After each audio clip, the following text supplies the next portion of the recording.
Inihanda ninyo ang daraanan ng Panginoon. Tuwirin ninyo ang kanyang landas. Maghanda tayo sa pagdating ng Panginoon na may pagtitiwala at pag-asa. Liturhiya. Ang panahon ng Adbyento ay ang paghahanda para sa pagdating ng Panginoon. Sa ating parokya, dapat ay makita na ang Adbyento ay hindi pa panahon ng Pasko ng pagsilang. Maghanda tayo sa pagkukumpisal. Ihanda ang simbahan at bisita sa paglilinis. Ihanda ang pamayanan at ang pag-aanyaya na magbagloob sa Diyos. Magkakaroon po tayo ng second collection para sa apostolado ng mga may kapansanan bago po matapos ang misa. Turo ng simbahan, parati tayong magtiwala sa kapangyarihan ng Diyos na gumalaw sa ating buhay kahit na ang paghihintay na sa ating pakiramdam ay matagal at ang pag-asa ay tila nanghihina. Bawat panahon, maging yaong tila walang nangyayari, ay maaaring maging panahon ng biyaya kapag ating iaalay sa Diyos.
po tayo sa pambungad na awit.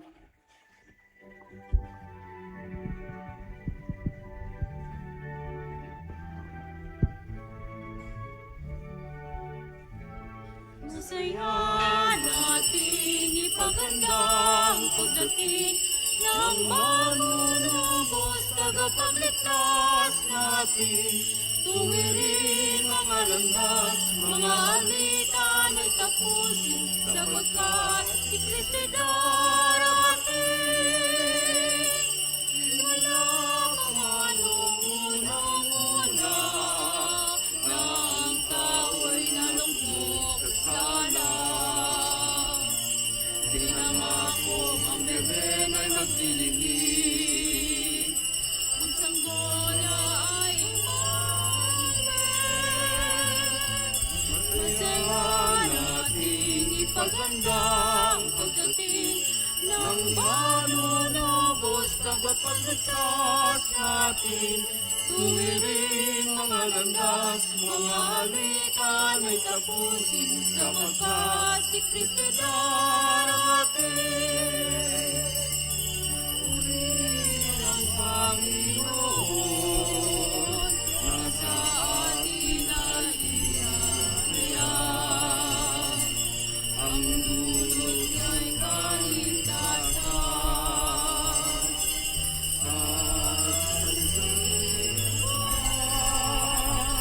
Masaya nating ipaghandang pagdating ng manunubos, tagapagligtas natin. Tuwirin mga landas, mga alitan ay tapusin, sapagkat si Kristo'y darating. Sa ngalan ng Ama at ng Anak at ng Espiritu Santo. Amen. Sumayin niyo ang Panginoon. At sumayo rin. Mga kapatid, papurihan natin ang Diyos na siyang nagbibigay sa atin ng kakayanan upang gumawa ng mabuti at maging alagad sa pananampalataya. Pinagdiriwang po natin ngayon ang ikalawang linggo sa panahon ng Adbyento. Gayun din naman, upang maging marapat tayong gumanap sa banal na pagdiriwang, aminin natin at pagsisihan ang ating mga nagawang pagkakasala. Inaamin ko. Sa makapangyarihang Diyos at sa inyong mga kapatid, nalubha akong nagkasala sa isip, sa salita at sa gawa, at sa aking pagkukulang. Kaya ay sinasamo ko sa mahal na Birheng Maria, sa lahat ng mga anghel at mga banal, at sa inyong mga kapatid na ako'y panalangin sa Panginoong ating Diyos. Kawaan tayo ng makapangyarihang Diyos, patawarin tayo sa ating mga kasalanan, at patnubayan tayo sa buhay na walang hanggan. Amen.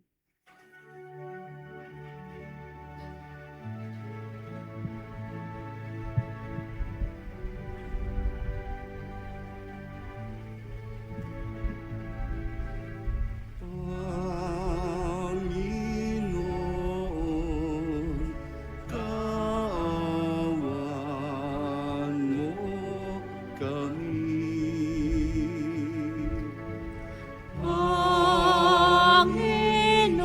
Panginoon, kaawaan mo kami.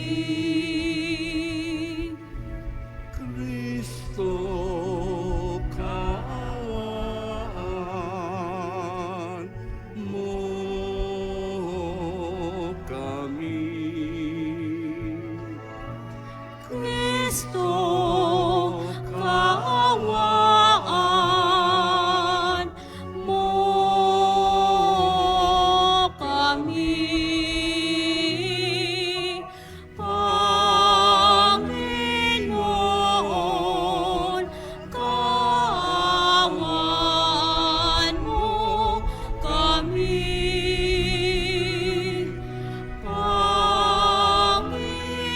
Panginoon, kaawaan mo kami. Manalangin tayo. Ama naming makapangyarihan at maawain sa aming pagsalubong sa iyong anak, huwag mong ipahintulot na maging hadlang ang aming mga pinagkakaabalahanan. Turuan nawa kami ng kanyang karunungan upang kami ay kanyang makapiling kasama mo at ng Espiritu Santo magpa sa walang hanggan. Amen. Pakinggan po natin ang pagpapahayag ng salita ng Diyos. Sa unang pagbasa, itinuturo sa atin ni Propeta Isaías ang isang susi tungo sa tunay na kapayapaan na siyang katangian ng lilitaw na hari, ang kagalangang tumalima sa Panginoon. Ang salita ng Diyos mula sa aklat ni Propeta Isaías. Sa araw na iyon, sa lahi ni Hese ay lilitaw ang isang hari, tulad ng supling mula sa isang tuon. Mananahan sa kanya ang Espiritu ng Panginoon. Bibigyan siya ng katalinuhan at pagkaunawa, ng kaalaman at kapangyarihan, ng karunungan at takot sa Panginoon. Kagalakan niya ang tumalima sa Panginoon. Hindi siya hatol ayon sa nakikita o batay sa narinig sa iba. Bibigyan niya ng katarungan ang mga dukha.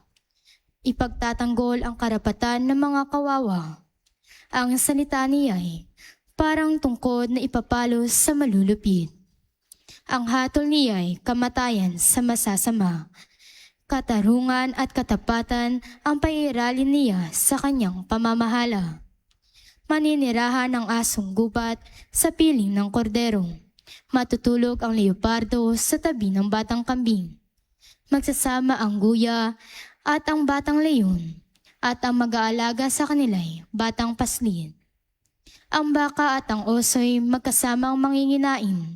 Ang mga anak nila'y magkakatabing matutulong. Kakain ng damo ang leon na animoy toro. Maglalaro ang batang pasusuhin sa tabi ng lungga ng ahas. Hindi maano ang bata kahit laruin ang ulupong. Walang mananakit o mamiminsala sa nasasaklaw ng banal na bundok. Sapagkat kung paanong puno ng tubig ang karagatan, laganap sa buong lupain ang pagkilala sa Panginoon. Sa araw na iyon, isisilang ang hari mula sa lahi ni Hese, ang magiging palatandaan para sa mga bansa. Ang mga bayay tutungo sa banal na lungsod upang parangalan siya, at magiging maningning ang kanyang luklukan. Ang salita ng Diyos. Salamat sa Diyos.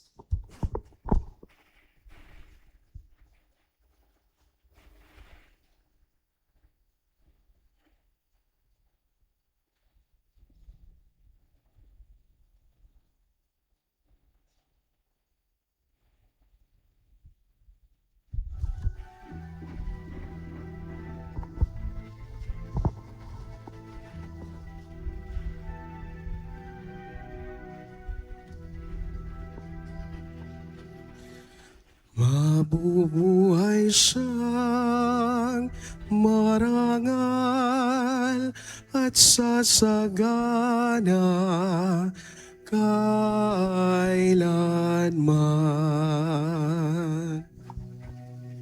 Mabubuhay siyang marangal at sasagana kailanman. Turuan mo yung haring humatol ng katuwiran. Sa taglay mong katarungan, O Diyos, siya'y bahagingan. Upang siya'y maging tapat, mamahala sa iyong bayan. At pati na sa may hirap, maging tapat siyang tunay. Mabubuhay siyang marangal at sasagana kailanman. Iyong buhay buhay na matuwid sa kaniyang kapanahunan. Madama ng mansan, anya tulad habang buhay. Yung kaniyang kaharian ay palawak ng palawak. Mula sa ilog yung potres ay daigdig ay kakalat. Mabubuhay siyang marangal at sasagana kailanman. Kaniya namang iniligtas ang sinumang tumatawag. Lalong iyong malimot ng mga taong mahirap. Sa ganitong mga tao, siya'y lubag na habag. Sa kanila tumutulong upang sila'y maligtas. Mabubuhay siyang marangal at sasagana kailanman. Naway ang kaniyang ngalan ay huwag nang malimutan. Manatiling laging bantog katulad nitong araw.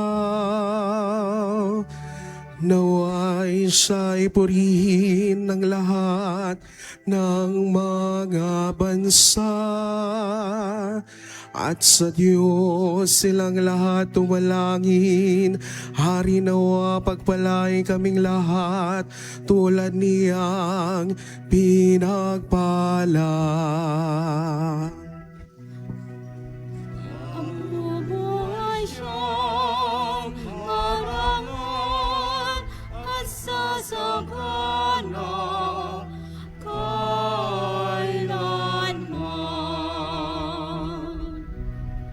Mabubuhay siyang marangal at sasagana kailanman. Sa ikalawang pagbasa, dinadalangin ni San Pablo na mamuhay ang sambayanan ng may pagkakaisa kay Kristo sa pamamagitan ng pagtanggap at paglilingkod sa isa't isa tulad ni Kristo.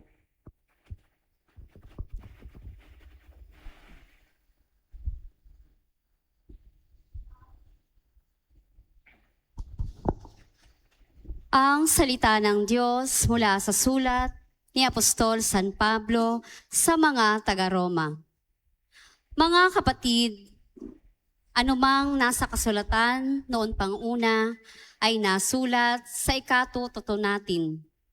Sapagkat lumalakas ang ating loob at nagkakaroon ng pag-asa kapag binabasa natin ang mga aral na matatagpuan dito.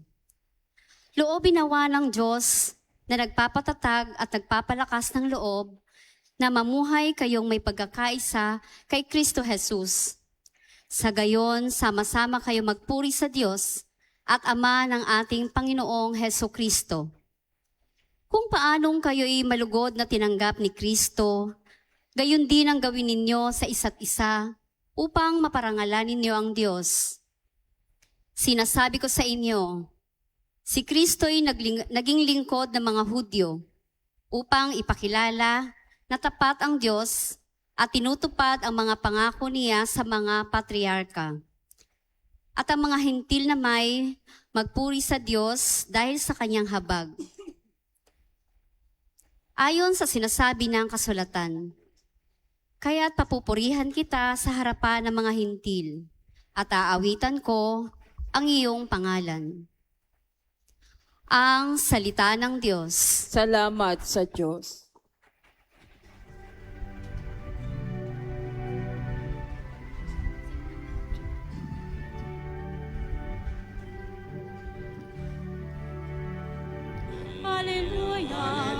Hallelujah, hallelujah. Hallelujah, hallelujah, hallelujah, hallelujah. Dadaan ang puunin nariyan, tuwirin sa Kanya, tubusin niyang kikita.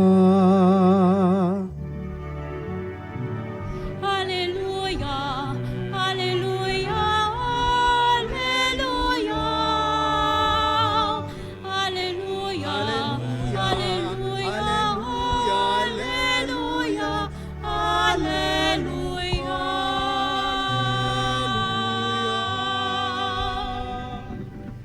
Sumainyo ang Panginoon. At sumainyo. Ang mabuting balita ng Panginoon ayon kay San Mateo. Papuri sa iyo, O Panginoon. Noong panahong iyon, si Juan Bautista ay dumating sa ilang ng Judea at nagsimulang mangaral. Sinabi niya, pagsisihan ninyo talikdan ang inyong mga kasalanan sapagkat malapit nang maghari ang Diyos. Si Juan ang tinutukoy ni Propeta Isaias nang sabihin ito. Ito ang sabi ng isang sumisigaw sa ilang, ihanda ninyo ang daraanan ng Panginoon, tuwirin ninyo ang kanyang mga landas. Hinabing balahibo ng kamelyo ang damit ni Juan at balatang kanyang pamigkis. Ang kanya namang pagkaibalang at pulupukyutan at pumunta sa kanya ang mga taga-Jerusalem, taga-Judea at mga naninirahan sa magkabilang panig ng Jordan. Pinahayag nila ang kanilang mga kasalanan at sila'y pininyagan ni Juan sa ilog Jordan. Ngunit nang makita ng marami sa mga Pariseo at mga Saduceo ang lumalapit upang pabinyag, sinabi niya sa kanila, kayong lahi ng mga ulupong, sino ang nagbabala sa inyo upang tumakas sa parusang darating? Pakilala ninyo sa pamamagitan ng inyong pamumuhay na kayo nagsisisi at huwag ninyong ipangahas na kayo'y anak ni Abraham. Sinasabi ko sa inyo, ang Diyos na makalilikha ng mga tunay na anak ni Abraham mula sa mga batong ito, ngayon pa'y nakaamba na ang palakol sa ugat ng punong kahoy. Ang bawat punong kahoy na hindi mabuti ang bunga ay puputulin at iahagis sa apoy. Binibinyagan ko kayo sa tubig bilang tanda ng pagsisisi ninyo't pagtalikod sa inyong mga kasalanan. Ngunit ang dumarating na kasunod ko ang magbibinyag sa inyo sa Espiritu Santo at sa apoy. Sila'y makapangyarihan kaysa akin. Hindi ako karapat-dapat kahit tagadala ng kanyang panyapak. Hawak niya ang kanyang kalaykay upang alisin ang dayami. Titipunin niya ang kamalig, ang trigo, ngunit ang ipay susunugin sa apoy na di mamamatay kailanman. Ang mabuting balita ng Panginoon. Pinupuri ka namin, Panginoong Heso Kristo. Magandang gabi po sa inyong lahat. Magandang gabi rin po. Naranasan niyo na po bang masabihang ahas ka? O baka ang ilan po sa atin, narinig na sa mga teleserye yung bida magsasabi sa kanyang kaaway, inahas mo yung asawa ko, magbabayad ka sa akin. Di po ba? Karaniwan ahas po ang tawag sa mga taong taksil, sa mga taong mapanlinlang. At kapag ikaw ay natawag ng ganoon, tiyak masasaktan tayo. Sino ba naman ang hindi masasaktan? Ano po bang katangian ng isang ahas? Ang ahas po, tahimik kapag ito'y kumilos. Ngunit, di kalaon na hindi mo namamalayan, nandyan na pala. At kapag nandyan na, ikaw ay tutuklawin. Kung ikaw'y nasabihan ng ganito, tiyak masasaktan ka. Of course, sino ba naman ang hindi masasaktan kapag sinabihan? Because a common connotation kapag ang isang tao sinabihan ng ganito, ito yung isa sa mga pinakamasakit na bansag ng isang tao na nakagawa ng kamalian. Sa ating ebanghelyo po, narinig po natin si Juan Bautista nagsabi ng ganito sa mga Pariseo at sa mga Saduceo na kanyang pagkabungad-bungad sa kanyang sigaw. Ang sabi ni Juan Bautista, kayong lahi ng mga ulupong. Marahil dahil punong-puno na ng galit si Juan Bautista, kaya niya nasabi ang mga bagay na ito. At alam naman po natin yung karakter ng mga Pariseo at Saduceo. Sila po'y mga taong nagbabalat kayo. Oo, nakikita ng karamihan, sila'y magaling sumunod sa batas, sumunod sa Panginoong Diyos. Ngunit, meron palang masamang balakin. Mayroong masamang intensyon, nagkukubli sa kanilang pinapakita. Na tamang-tamang sabi ni Juan Bautista, sila ay kabilang sa lahi ng mga ulupong. Ngayong ipinagdiriwang po natin ang ikalawang linggo sa panahon ng Adbyento. Ito po ang pinapakita para sa bawat isa. Sana'y suriin natin ang ating mga sarili kung tayo po ba'y napapabilang na rin sa lahi ng mga ulupong. Pwede niyo po bang tingnan ang inyong mga katabi? Pakisabi po, huwag kang maging ulupong. Ito po ang hamon para sa bawat isa. Na sana wag tayong tutulad sa animoy isang ahas na nagpapakita ng kabaitan pero ay kapag nakatalikod kay gagawan ka ng kasamaan, manunuklaw, makakagawa ng pagkakasala. Paalala sa atin na sana katulad ng mga Pariseo, wag tayong tutulad sa kanila, mga mapagbalat kayo. Mga kabilang sa lahi ng ulupong. Speaking of ulupong, meron daw isang lalaki na nakakita ng isang ahas na natrap sa isang apoy. Dahil gusto ng lalaki na iligtas itong ahas, ay kinuha niya ang ahas. Ngunit sa pagkakuha niya ng ahas, siya'y tinuklaw nito. Nung siya'y natuklaw, nabitiwan niya ang ahas at nahulog muli ito doon sa apoy. Ngunit sa kagustuhang iligtas ang ahas, kumuha siya ng isang sanga upang mailigtas ito, gamitin sa pagligtas. Sinabi nung kasama ng lalaki, tinuklaw ka na nga niyan. Bakit gugustuhin mo pang iligtas? At ang sabi ng lalaki, ang ugali ng ahas ay manuklaw. Ngunit kahit ako'y natuklaw, hindi nito mababago ang ugali kong tumulong. Hindi nito mababago ang ugali kong tumulong. Ito ang paalala para sa bawat isa, mga minamahal na kapatid. Makita po sana natin, let us not lose our good heart. Huwag sanang mawala ang kabutihan sa ating mga puso. Alam niyo po, ang demonyo po tuso. Ang demonyo gusto lagi tayong mahulog sa kanyang mga patibong. Ngunit sana mapaglabanan po natin ito at patuloy tayong sumunod sa Diyos at makagawa ng kabutihan. Sa pagdiriwang po natin ng ikalawang linggo sa panahon ng Adbyento, mamaya po magsisindi po tayo ng mga kandila sa Adbyento. Paalala na malapit na ang Kapaskuhan. At ngayong malapit na ang Kapaskuhan, sana'y tanungin natin ang ating mga sarili, mabuti ba ang puso mo? Naririyan ba si Kristo sa pagkatao mo? Atin pong pagnilayan ito sa pagpapatuloy ng ating banal na pagdiriwang. Amen. Tatayo ang lahat.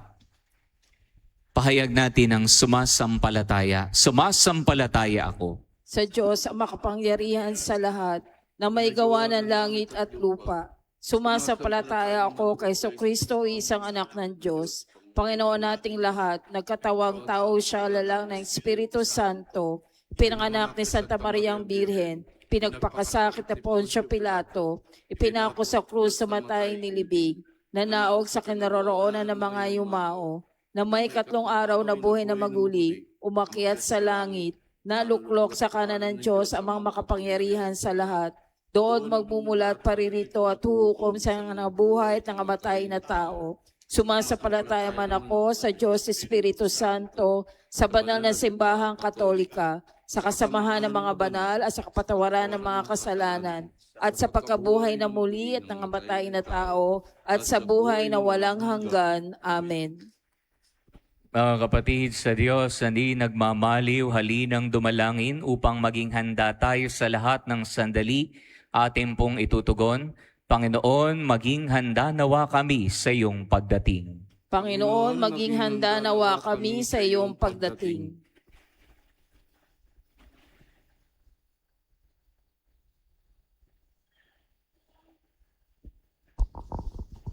Upang pangunahan ng simbahan at ng mga namumuno rito, ang pamayanan sa pagsisikap na ihanda parati ang bayan sa pagdating ng manunubos.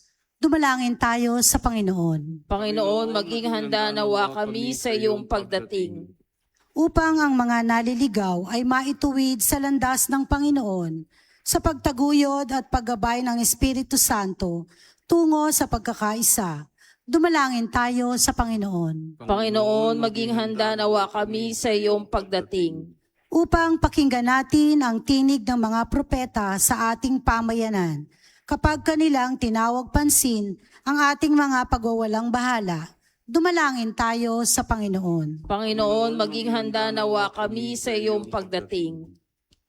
Upang ang panahon ng Adbyento sa ating parokya ay maging panahon ng biyaya, lalo't higit sa mga nagbabalik loob sa ating pamayanan, dumalangin tayo sa Panginoon. Panginoon, maging handa nawa kami sa iyong pagdating. Upang ang mga yumao na tinipo ni Kristo sa pag-aaning walang hanggan ay matagpuan ang bundok ng kapayapaan at ang maluwalhating tahanan ng Diyos, dumalangin tayo sa Panginoon. Panginoon, maging handa nawa kami sa iyong pagdating. Amang maawain, dinggin ang aming panalangin, itulot mong maging handa kami sa pagdating ni Hesukristo na aming Panginoon ngayon at magpasawalang hanggan. Amen.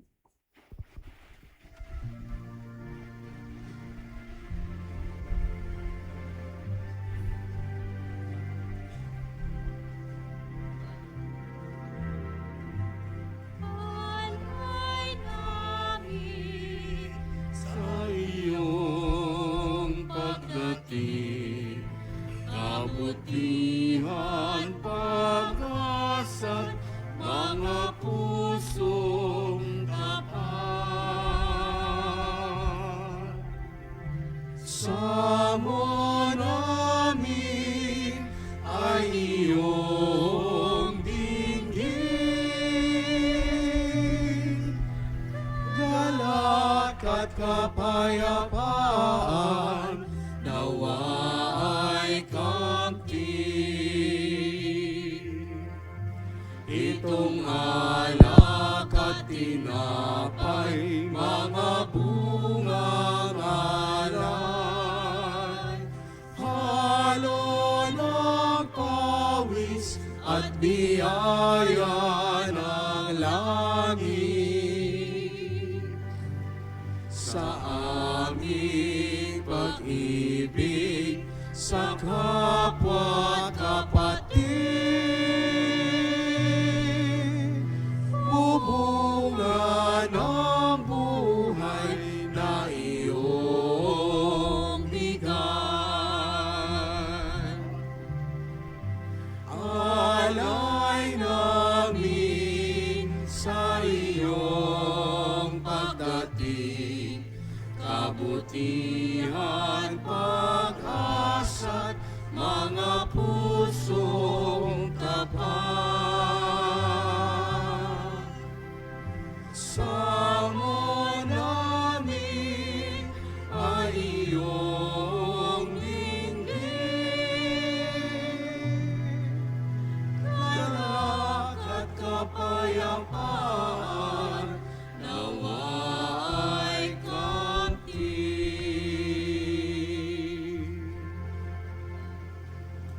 Manalangin kayo mga kapatid upang ang paghahain nati kalugdan ng Diyos sa mga makapangyarihan. Tanggapin nawa ng Panginoon ito pagkain sa iyong mga kamay sa kapurihan niya at karangalan at sa ating kapakinabangan sa buong sambayan niyang banal.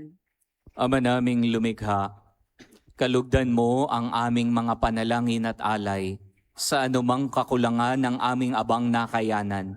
Naway ang pag-ibig mo ang magbigay kapupunan sa pamamagitan ni Hesukristo kasama ng Espiritu Santo magpasawalang hanggan. Amen. Sumainyo ang Panginoon, At sumayo rin. taas sa Diyos ang inyong puso at diwa. tinaas na namin sa Panginoon. Pasalamatan natin ang Panginoong ating Diyos. Marapat na siya ipasalamatan. Ama naming makapangyarihan, tunay ngang marapat na ikaw ay aming pasalamatan sa pamamagitan ni Jesucristo na aming Panginoon. Utang na loob ang nagbubunsod upang gunitain ang kamatayan niya para kami buhayin. Pagtitiwala ang sanhi ng ligayang di malilimot sa pagkabuhay niyang sa abi kaloob.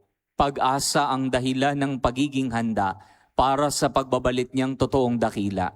Kaya kaisa ng mga anghel na nagsisiawit ng papuri sa iyo, nang walang humpay sa kalangitan, kami nagbubunyi sa iyong kadakilaan.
Ama naming banal, ikaw ang bukal ng tanang kabanalan. Kaya't sa pamamagitan ng iyong Espiritu, gawin mong banal ang mga kaloob na ito upang para sa amin maging katawan at dugo ng aming Panginoong Hesukristo. Bago niya pinagtiis ang kusang loob na maging handog, hinawakan niya ang tinapay, pinasalamatan kaniya, pinaghati-hati niya iyon, iniabot sa kanyang mga alagad at sinabi, "Tanggapin ninyong lahat ito at kanin. Ito ang aking katawan na ihahandog para sa inyo."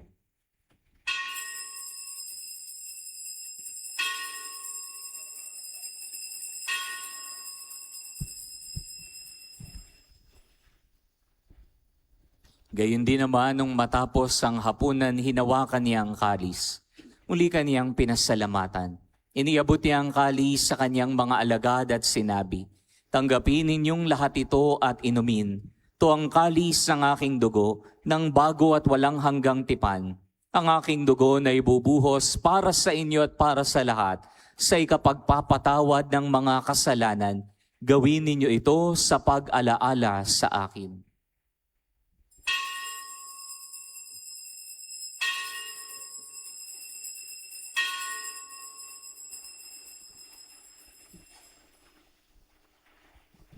Pagbunyi natin ang misteryo ng pananampalataya. Aming ipinahayag na namatay ang iyong anak, na buhay bilang Mesiyas at magbabalik sa wakas para mahayag sa lahat. Ang mga ginagawa namin gayon ng pag-alaala sa pagkamatay at muling pagkabuhay ng iyong anak.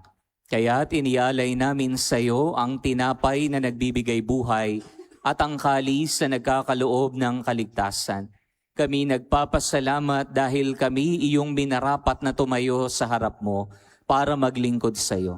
Sinasamo namin kaming magsalo-salo sa katawan at dugo ni Kristo ay mabuklod sa pagkakaisa sa pamamagitan ng Espiritu Santo. Amalingapin mo ang iyong simbahang laganap sa buong daigdig. Puspusin mo kami sa pag-ibig. Kaisa ni Leon na aming Papa, ni Dennis na aming Obispo at ng Tanang Kaparian.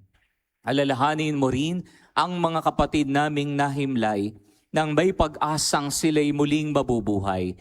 Gayon din ang lahat ng mga pumanaw. Kawan mo sila at patuloyin sa iyong kaliwanagan.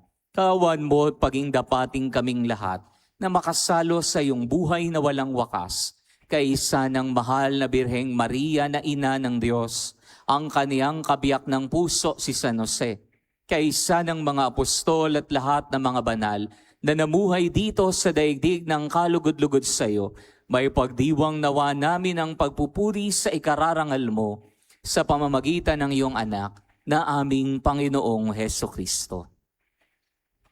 Sa pamamagitan ni Kristo, kasama niya at sa Kaniya, ang lahat ng parangal at papuri ay sa iyo, Diyos amang makapangyarihan, kasama ng Espiritu Santo, magpa sa walang hanggan.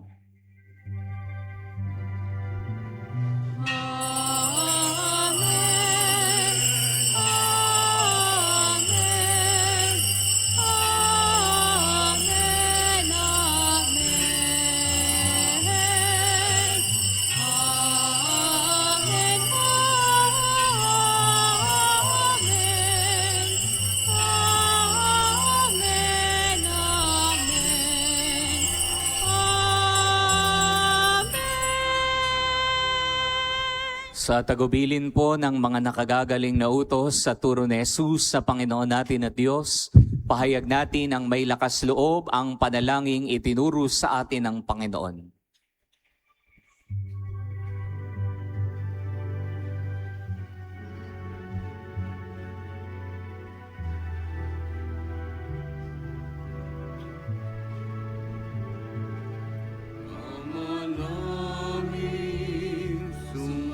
Sumasalangit ka, sambahin ang ngalan mo.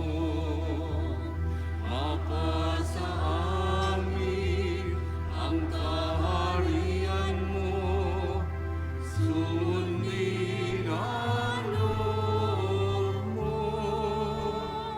Dito sa lupa para na sa langit, bigyan mo po kami ngayon ng aming kakanin sa araw-araw at patawarin mo kami sa aming mga sala para ng pagpapatawad namin sa nagkakasala sa amin, at huwag mo kaming ipahintulot sa tukso, at iadya mo kami sa lahat ng masama. Nihiling namin kami iadya sa lahat ng masama, pagkalooban ng kapayapaan araw-araw, iligtas sa kasalanan at ilayo sa lahat ng kapahamakan, samantalang aming pinananabikan ng dakilang araw ng pagpapahayag ng tagapagligtas naming si Jesucristo. Sapagkat iyo ang kaharian, kapangyarihan at kapurihan, ngayon at magpakailanman.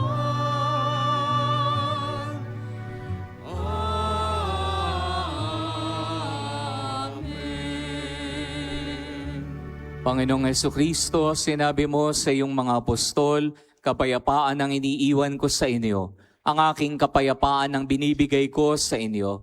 Tunghayan mo ang aming pananampalataya at huwag ang aming mga pagkakasala. Pagkalooban mo kami ng kapayapaan at pagkakaisa ayon sa iyong kalooban, kasama ng Espiritu Santo magpa sa walang hanggan. Ang kapayapaan ng Panginoon ay laging sumainyo. At sumayo rin. Magbigayan nawa kayo ng kapayapaan sa isa't isa. Peace be with you.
Mga kapatid, ito ang kordero ng Diyos. Ito ang nag-aalis sa mga kasalanan ng sanlibutan. Mapapalad tayong inaanyayahan sa kanyang banal na piging. Panginoon, hindi ako karapat-dapat na mapatuloy sa iyo. Ngunit sa isang salita mo lamang ay gagaling na ako.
Ay gulo ng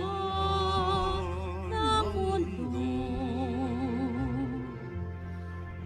hirap sa kunat lungkot, kaya't sama-sama tayong manalangin dahil darating na ang Pasko. Panginoon, halina at pumarito ka. Sagipin mo ang bayang, ikaw ang pag-asa. Gabay ng mga mahirap. Panginoon, iligtas mo ang iyong bayan. Iba't kay saya dapat ang Pasko. Kung bawat pamilya ay buo, kaya't idalangin natin ang bawat tahanan bago sumapit ang Pasko. Panginoon, halina at pumarito ka. Sagipin mo ang bayan, ikaw ang pag-asa. Gabay ng mga mahihirap. Panginoon, iligtas mo ang iyong bayan. O kay gulo ng mundo, hirap sa kunat lungkot, kaya't sama-sama tayong manalangin dahil darating na ang Pasko.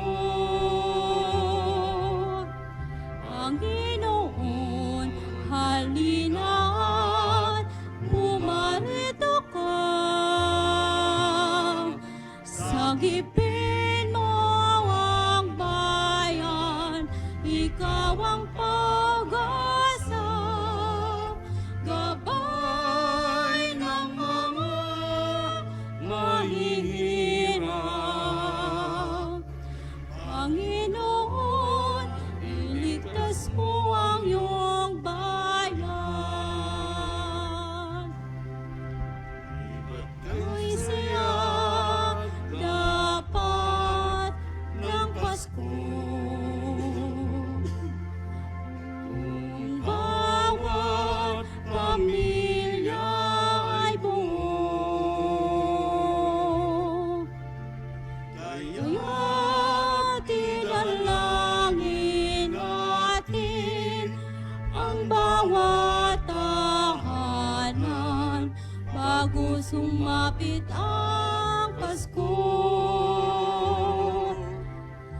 Panginoon, halina at pumarito ka. Sagipin mo ang bayan, ikaw ang pag-asa, gabay ng mga mahihirap. Panginoon, iligtas mo ang iyong bayan.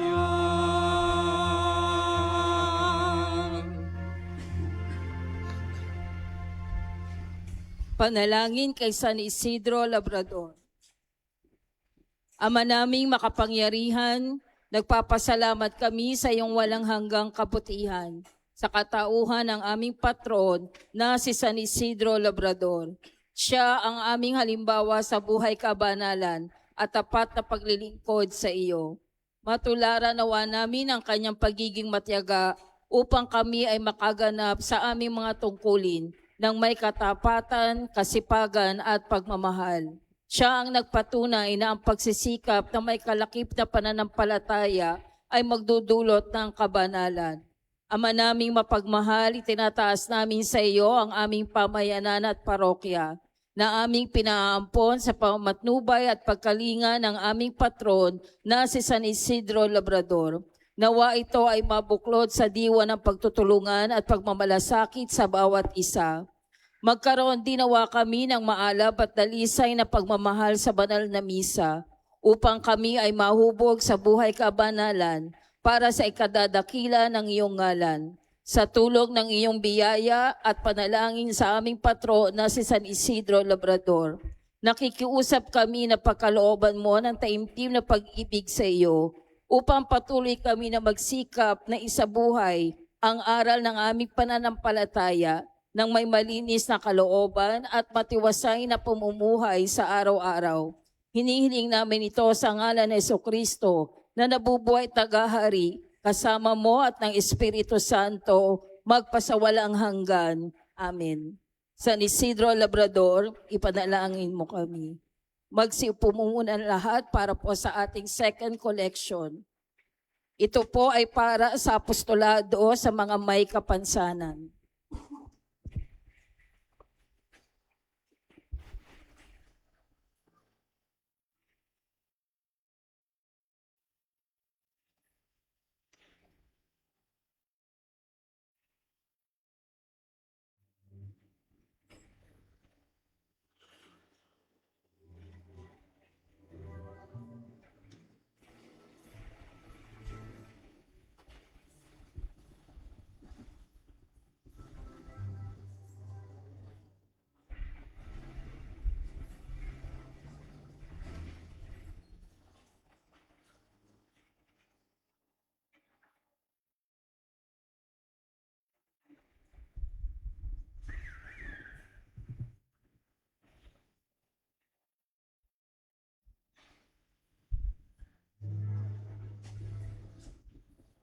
Tatayo po ang lahat.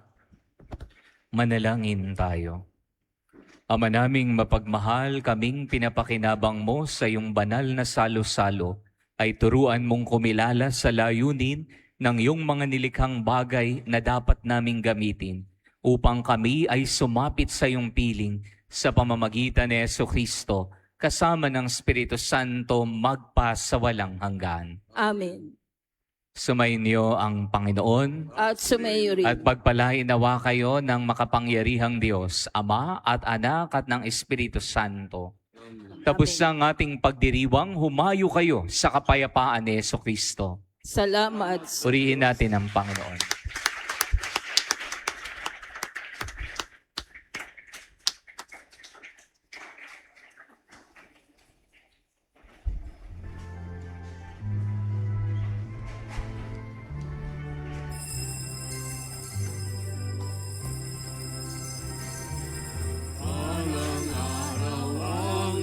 liwanag, matatanaw ng pula, ang kagandahan ng umaga, pagmamasdan sa tuwina. Balang araw mumutawi,